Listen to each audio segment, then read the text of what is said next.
Hello student, आज मैं आपको जैसी करनी वैसी भरनी मुहावरे को कहानी के माध्यम से समझाने जा रही हूँ।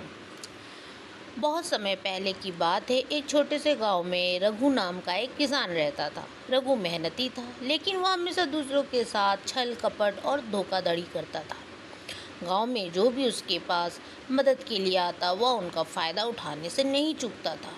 वह लोगों से झूठे वादे करता, ज़्यादा ब्याज लेकर पैसे उधार देता और खराब बीज बेचकर किसानों को धोखा देता था। एक दिन रघु को एक अजनबी मिला, जो गांव में नई फसल की तकनीक के बारे में जानकारी देने आया था। रघु ने सोचा कि अगर वह इस अजनबी को भी धोखा दे सके तो वह भी अमीर हो जाएगा। उसने अजनबी से मीठे वचन कहकर उससे नई फसल के बीज और तकनीक की सारी जानकारी ले ली, लेकिन रघु ने उस जानकारी को अपने तक ही सीमित रखा और दूसरों के साथ साझा नहीं किया। कुछ महीनों बाद जब रघु ने वह तकनीक और बीज अपनी फसल के लिए इस्तेमाल किए तो उसकी फसल खराब हो गई। खेत में ना के बराबर उपज हुई।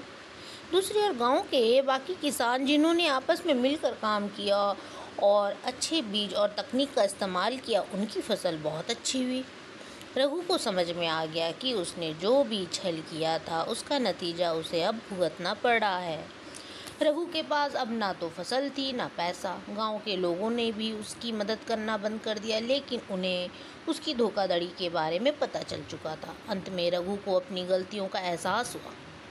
उसने गांव के सभी लोगों से माफ़ी मांगी और वादा किया कि वह अब ईमानदारी से काम करेगा। इस घटना के बाद रघु ने मेहनत और ईमानदारी से काम करना शुरू किया। धीरे धीरे गांव के लोगों ने उसे फिर से अपना लिया और उसकी मदद करने लगे। रघु को भी यह सीख मिली कि जैसी करनी वैसी भरनी का मतलब यही है कि इंसान को वही मिलता है जैसा वह दूसरों के साथ करता है। इस कहानी से हमें यह शिक्षा मिलती है कि अगर हम दूसरों के साथ बुरा करेंगे तो